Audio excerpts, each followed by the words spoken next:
Welcome to my YouTube channel. Today we are going to talk about asthma exacerbation. So, what's asthma exacerbation? This is an acute or subacute reversible lower airway obstruction characterized by worsening in symptoms and lung function in the patient on usual status. So, this patient who is a non-asthmatic patient, or this may be the first time actually the patient has come in, and they have acute or subacute reversible obstruction symptoms which are worsening. So the symptoms will be more chest pain, chest tightness, dyspnea, wheezing, among all others. So status asthmaticus is a severe asthma exacerbation that rapidly progresses and does not respond to acute asthma therapy. So etiology, what causes this? There are risk factors for asthma exacerbation. This is uncontrolled asthma. Asthma, this is a non-patient who has asthma but is not actually adherent to the medication, or the asthma on itself is not being treated. Use of SABA is the only treatment of overuse. If you watch my other videos on asthma, you know that I really emphasize that using of SABA, that is short-acting beta agonist alone, will lead to more of the symptoms. So this person, the SABA only treats the symptoms but does not treat the disease, and it will lead to increased inflammation, increased eosinophilia production, and all those pathophysiology of asthma, which will lead now to the patient using the SABA more, and it will lead to overuse, which increases the risk of exacerbation and also the risk of mortality.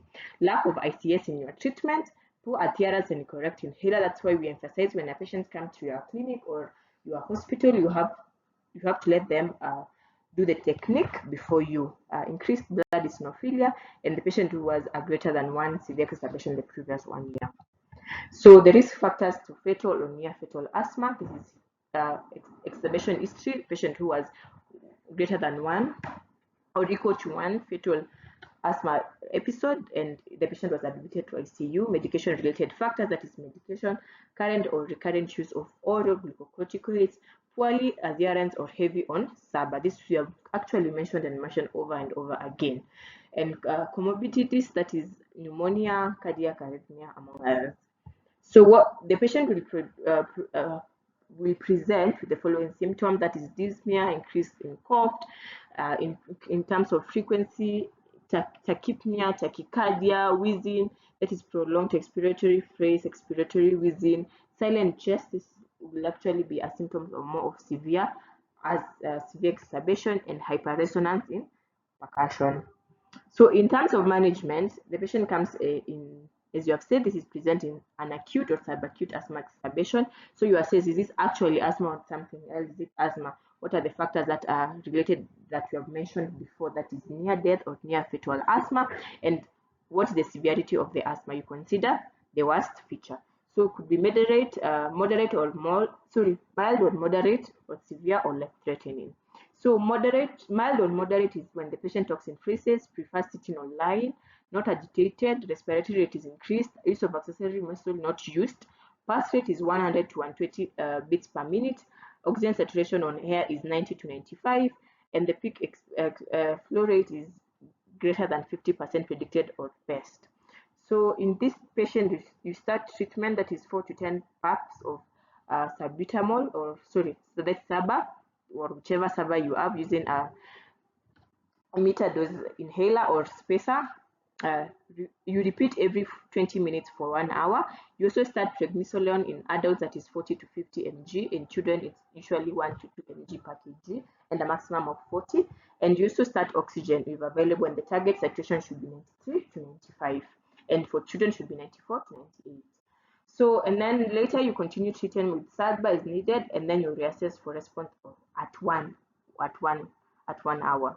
So if it's worsening, then you treat as you transfer to an acute care facility. So let's continue with this. So if the patient is improving, you assess for discharge. So the symptoms have improved, not needing SABA, and the peak respiratory flow rate has improved, and it's greater than 60 to 80% of personal, it's greater than 80 to 60 to 80% of personal best or predicted, and oxygen saturation are greater than 94 in room air, and then their resources at home are adequate.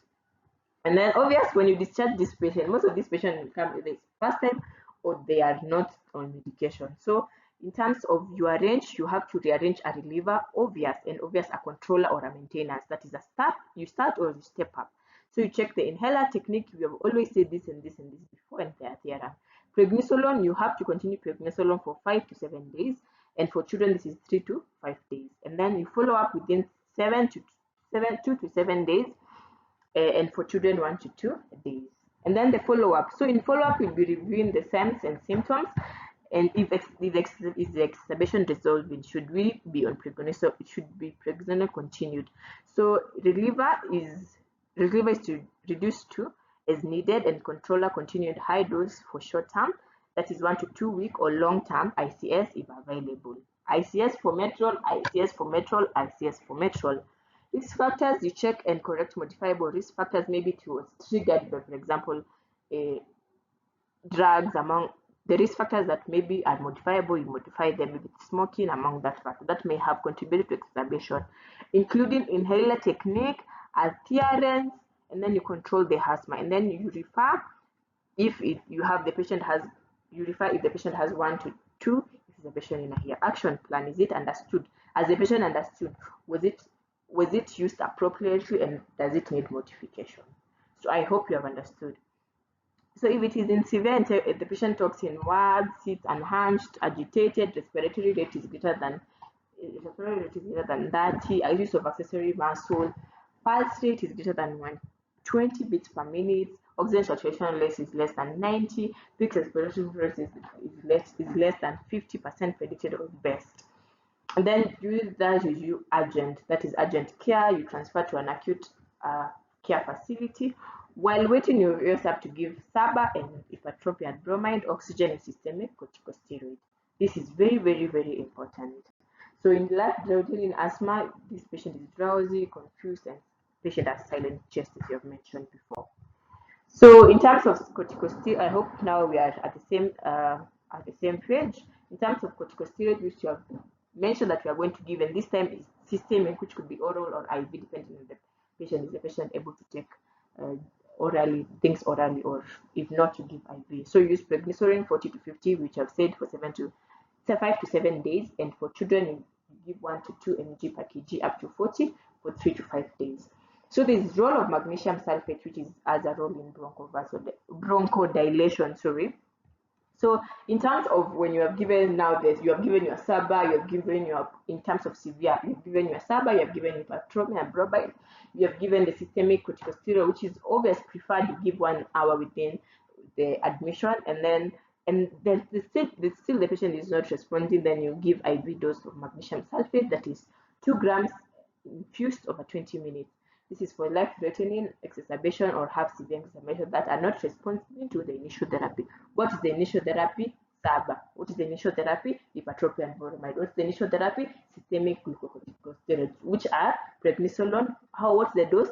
40 to 50 mg. How long do we give? 5 to 7 days. So life-threatening in asthma, as you have mentioned, you will have cyanosis, silent chest, poor respiratory effort, exhaustion, fatigue, altered sensorium, PRFF greater than less than 30, saturation oxygen rate which are less than 90. This you have already mentioned in the previous slide. So management of life-threatening oxygen. So if you are now, you already know what we do here. So oxygen, obvious oxygen, because already we have oxygen saturation rates which are less than 90. Next, you inject terbutaline or adrenaline subcutaneously. Next, you inhalation of salbutamol or terbutaline or ipratropium. Then you give hydrocortisone, because obviously this patient is life-threatening. Rarely will they take those medication orally. So you give hydrocortisone 5 mg per kg, which is given IV, and obviously, as we said before, you transfer to ICU. If it improves salbutamol, you give inhalation that is 20 to 30 minutes, and obviously you give hydrocortisone that is 3 to 5 mg per kg every 6 to 8 hours till the patient accepts it orally. Then you can transform it to prednisolone. What dose? 40 to 50. For how long? 3 to 5 days. 5 to 7 days. If no improvement, deterioration, as we have mentioned before, slow infusion of magnesium. What is the dose? 2 grams over how many minutes? 20 minutes. Alternatively, dose of theophylline is infused. If still improvement, prepare for mechanical ventilation, screen for other causes such as skin for causes of poor response, that is acidosis, pneumothorax, electrolyte imbalance, or infection. So let's recap what we have understood even in terms of treatment. I hope you have understood what is an asthmatic exacerbation, which is status asthmatic, and more so and more so and more so and more so the management. So when your patient comes in and you think this patient has an asthmatic, an asthmatic exacerbation, so you categorize, is it, you have to confirm first if it's an asthmatic exacerbation. Then if you confirm now, is it severe, moderate, or mild and moderate? So we said in mild and moderate, what do? We said in mild and moderate, obviously you give oxygen. That is number one. Number two, what do? You give SABA. SABA, that is short-acting beta agonist, which includes salbutamol. Then after that, what do? You give systematic glucocorticoids. These systematic glucocorticoids in this patient, meaning this patient, if it's mild and moderate, they are able to feed or they are able to eat. So you give prednisolone. How much of prednisolone? 40 to 50 mg. For how long? For 5 days. After doing that, what do? You assess, and then if the patient improves, you plan for discharge. On the other side, if the patient is severe and life-threatening, what do? Obviously, start to give oxygen. After giving oxygen, we said next to do, you give adrenaline. Then after giving adrenaline, what next do? You give SABA. In addition to SABA, what else do you also give? Hypertrophic bromide. In addition to hypertrophic, so in addition to hypertrophic, the next thing that you give systemic glucocorticoid. So in this patient, meaning this patient cannot feed orally because they are drowsy and all those symptoms. What do? You give IV glucocorticoids, that is methylprednisolone. Then what else do we do? Then if the patient is not responding and to this treatment, you give magnesium sulfate. How much? 2 grams over 20 minutes. I hope you have understood. Which is just a summary. So you give oxygen, bronchodilators. Which bronchodilators have we talked about? We've talked about SABA. What else have we talked about? We've talked about